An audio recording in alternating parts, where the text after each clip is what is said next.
Aujourd'hui, je m'adresse à vous non pas simplement en tant que président de la Fédération de Russie, mais en tant que fils de cette terre, en tant que gardien de notre souveraineté, de notre mémoire, de notre dignité. Depuis des années, l'Occident tente d'imposer au monde sa vision déformée de la vérité, de la justice et de l'histoire. Il a choisi l'Ukraine comme terrain de jeu, comme laboratoire de manipulation, y instaurant un régime qui, au lieu de chercher la paix, cherche le conflit, qui, au lieu de défendre son peuple, l'offre en sacrifice sur l'autel des ambitions étrangères. Monsieur Zelensky, vous avez choisi de prêter l'oreille aux sirènes européennes et américaines. Vous avez préféré les mensonges dorés à la voix de votre propre peuple. On vous a promis la prospérité, on vous a promis la sécurité. Et qu'avez-vous récolté? Une nation divisée, des villes détruites, un peuple en exil et un avenir incertain. Mais la vérité, elle, ne se cache pas derrière des promesses. Elle s'écrit dans les faits. Chaque jour qui passe démontre l'échec de votre politique. Chaque jour, vos décisions creusent un peu plus le fossé entre votre pays et la paix. Vous appelez cela résistance, mais c'est une fuite en avant. Une fuite dans l'illusion. Une fuite dans un rêve que d'autres ont dessiné pour vous. Mais ce rêve n'est pas le vôtre.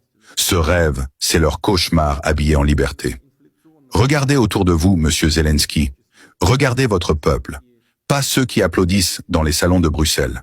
Pas ceux qui vous offrent des armes tout en préparant les contrats pour reconstruire vos ruines. Non. Regardez les mères. Regardez les pères. Regardez les enfants qui dorment sous terre, qui grandissent dans la peur, qui ne comprennent plus ce que signifie le mot avenir. Tout cela, pourquoi? Pour plaire à une Europe qui vous applaudit le jour et vous oublie la nuit? Pour suivre les ordres d'une Amérique qui défend ses intérêts, pas les vôtres? Pour combattre un ennemi qui, en réalité, n'a jamais voulu être votre ennemi? Je vais vous le dire sans détour, avec la gravité qui s'impose. Vous avez été utilisé, vous avez été flatté, et maintenant, vous êtes abandonné. Car, monsieur Zelensky, l'Occident ne protège pas. Il consomme. Il se sert des nations comme de simples pièces sur un échiquier, et quand la pièce ne convient plus, elle est jetée. Mais la Russie, elle, n'oublie pas. La Russie ne trahit pas ses frères. La Russie tend la main à ceux qui, même égarés, peuvent encore retrouver le chemin de la raison. Je ne parle pas ici seulement en chef d'État. Je parle en tant qu'homme qui a vu l'histoire se répéter, encore et encore. Nous avons vu ce que les promesses occidentales ont apporté en Irak, en Libye, en Syrie, en Afghanistan. Des pays brisés, des peuples détruits, des sociétés effondrées. Et maintenant, ils veulent appliquer la même recette à l'Ukraine. Mais l'Ukraine n'est pas un champ de bataille. C'est une terre sœur. C'est un peuple frère. C'est une partie de notre histoire, de notre culture, de notre âme. Vous auriez pu, monsieur Zelensky, être celui qui réunissait, celui qui ouvrait un pont entre deux mondes, celui qui disait non à la guerre, non à la division, non à la haine. Mais vous avez choisi d'être l'instrument de ceux qui veulent opposer nos peuples, de ceux qui veulent nous diviser pour mieux régner. Et je vous le dis, si vous persistez dans cette voie, vous le regretterez. Pas dans les mots, pas dans les discours, mais dans les faits, dans les ruines de vos villes, dans les pleurs de vos citoyens, dans l'isolement que vous-même aurez construit. La Russie ne veut pas la guerre. La Russie veut la sécurité, la stabilité, la paix. Mais pas une paix dictée par l'étranger. Une paix juste. Une paix fondée sur le respect mutuel et sur la vérité. Et cette vérité, la voici. Vous avez le choix. Vous pouvez encore ouvrir les yeux. Vous pouvez encore retirer vos mains de celles qui vous manipulent. Vous pouvez encore tendre la main à vos frères. Mais le temps n'est pas infini. Les peuples sont patients, mais leur patience a des limites.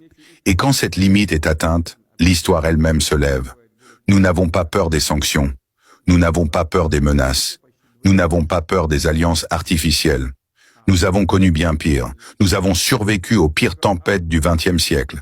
Et aujourd'hui, nous sommes debout, unis, prêts à défendre ce que nous sommes, à n'importe quel prix. Alors, monsieur Zelensky, je vous le redis, si vous continuez à écouter les mensonges européens, si vous continuez à tourner le dos à la vérité, si vous persistez à provoquer le chaos, vous finirez non seulement isolé, mais aussi responsable d'un drame historique que vous aurez vous-même écrit. Mais si vous choisissez la voie du dialogue, la voie de la raison, la voie de l'honneur, alors peut-être qu'il reste une chance de reconstruire, une chance de guérir, une chance de ne pas tout perdre. Que le monde entende ces mots. Que le monde sache que la Russie ne cherche pas à dominer, mais à exister dans la dignité. Et que ceux qui pensent nous effrayer découvrent qu'ils se trompent d'ennemis. Car nous sommes la Russie, et la Russie, on ne l'intimide pas, on la respecte. Que Dieu protège la Russie, que Dieu éclaire les cœurs égarés, et que la vérité, inévitablement, triomphe du mensonge.